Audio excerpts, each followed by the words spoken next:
hukum dalam sistem hukum. Sebelum itu, perkenalkan, nama saya Pramedia.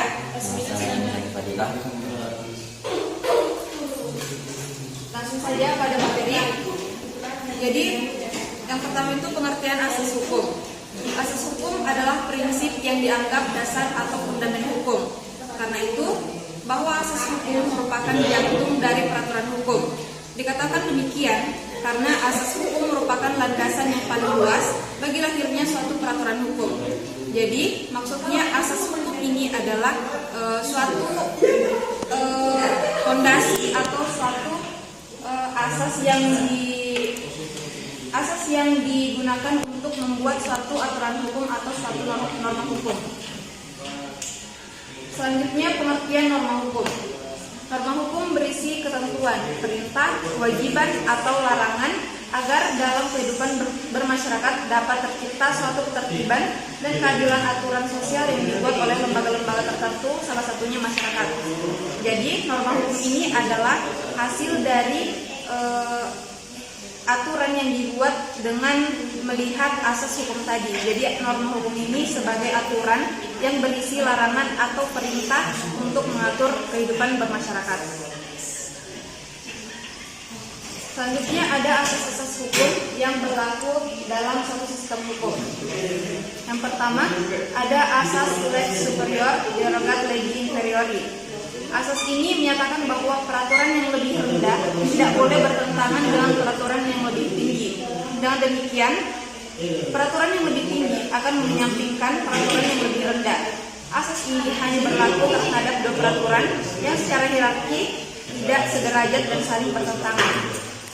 Jadi, asas ini sangat mengutamakan hierarki. Jadi, ketika DPR membuat suatu peraturan harus melihat dari hierarki undang-undangan yang tertinggi.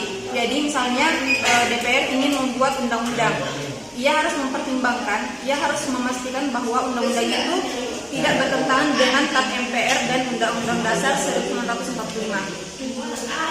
Selanjutnya asas lex specialis derogat legi generalis. Asas ini menyatakan bahwa peraturan yang lebih khusus mengesampingkan peraturan yang lebih umum. Asas lex specialis, ia harus memastikan bahwa undang-undang itu tidak bertentangan dengan TAP MPR dan Undang-Undang Dasar 1945.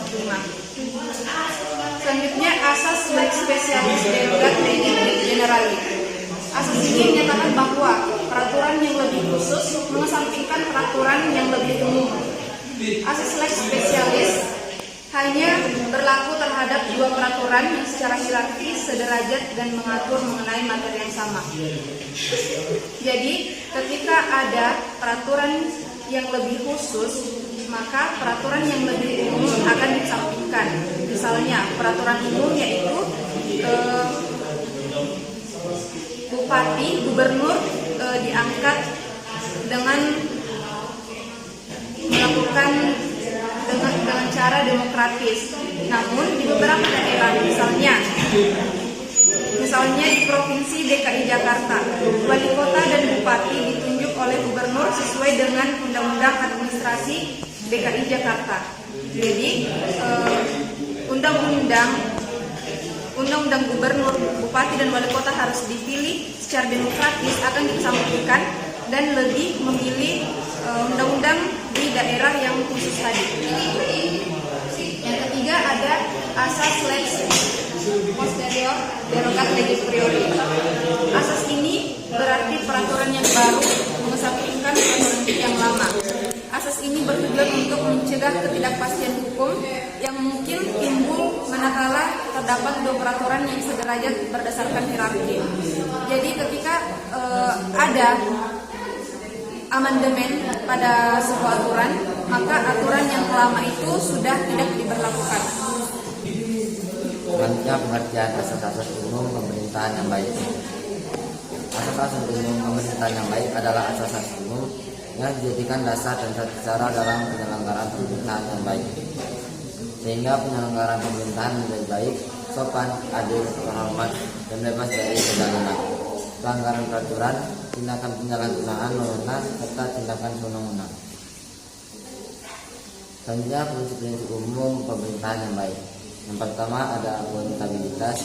Akuntabilitas adalah suatu bentuk kewajiban mempertanggungjawabkan keberhasilan atau kegagalan pelaksanaan misi organisasi dalam mencapai tujuan dan sasaran yang telah ditetapkan sebelumnya melalui suatu media pertanggungjawaban yang dilaksanakan secara periode. Yang kedua, transparansi. Transparansi memiliki arti keterbukaan organisasi dalam memberikan informasi yang Proses ini bertujuan untuk mencegah ketidakpastian hukum yang mungkin timbul manakala terdapat dua peraturan yang sederajat berdasarkan hierarki.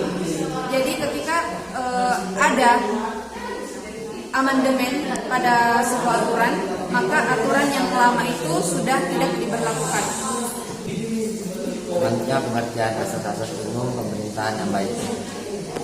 Asas-asas umum pemerintahan yang baik adalah asas-asas umum yang dijadikan dasar dan tata cara dalam penyelenggaraan pemerintahan yang baik, sehingga penyelenggaraan pemerintahan menjadi baik, sopan, adil, terhormat, dan bebas dari kejahatan, pelanggaran peraturan, tindakan penyalahgunaan wewenang, serta tindakan sewenang-wenang.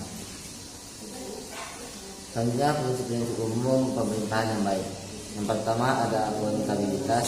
Akuntabilitas adalah suatu bentuk kewajiban mempertanggungjawabkan keberhasilan atau kegagalan pelaksanaan misi organisasi dalam mencapai tujuan dan sasaran yang telah ditetapkan sebelumnya melalui suatu media pertanggungjawaban yang dilaksanakan secara periode. Yang kedua, transparansi. Transparansi memiliki arti keterbukaan organisasi dalam memberikan informasi yang terkait dengan aktivitas pengelolaan sumber daya publik kepada pihak-pihak yang menjadi pemangku kepentingan. Yang ketiga, partisipasi masyarakat. Partisipasi masyarakat merupakan proses di mana masyarakat turut serta mengambil bagian dalam pengambilan keputusan. Tinjau dari segi kualitas, partisipasi adalah sebagai masukan kebijaksanaan, strategis, komunikasi, media pemerintahan publik, dan terapi sosial. Saja hubungan antara asas hukum dan norma hukum.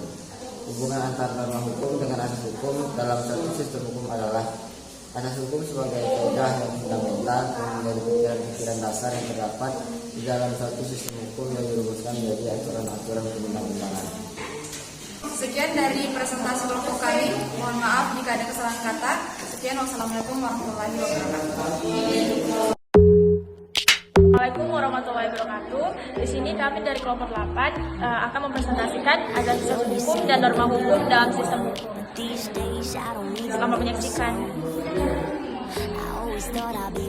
Jadi di sini kami akan menerangkan yang pertama adalah asas hukum yang berlaku dalam sistem hukum, dan yang kedua ada pengertian asas umum pemerintahan yang baik dan prinsip-prinsipnya. Yang ketiga, hubungan antara asas hukum dan norma hukum. Yang pertama, rekan saya Putri akan menjelaskan asas hukum yang berlaku dalam sistem hukum. Kita akan menjelaskan mengenai asas hukum mendasari tentang kehidupan suatu negara. Suatu negara bangsa Indonesia atau nation state, baik kehidupan kenegaraannya maupun kehidupan kemasyarakatan. Menurut penelitian, asas nasional Indonesia yang bersumber dari pasti dari Pancasila, yaitu yang pertama asas manfaat, kedua asas usaha bersama dan kekeluargaan, ketiga asas demokrasi, yang keempat asas adil dan merata, yang kelima asas kehidupan dan keseimbangan, yang keenam asas kesadaran hukum, dan yang ketujuh asas kepercayaan pada diri sendiri.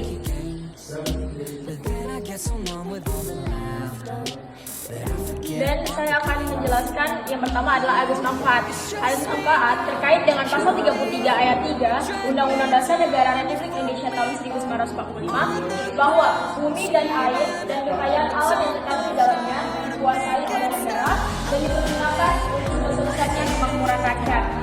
Terkait pula dengan asas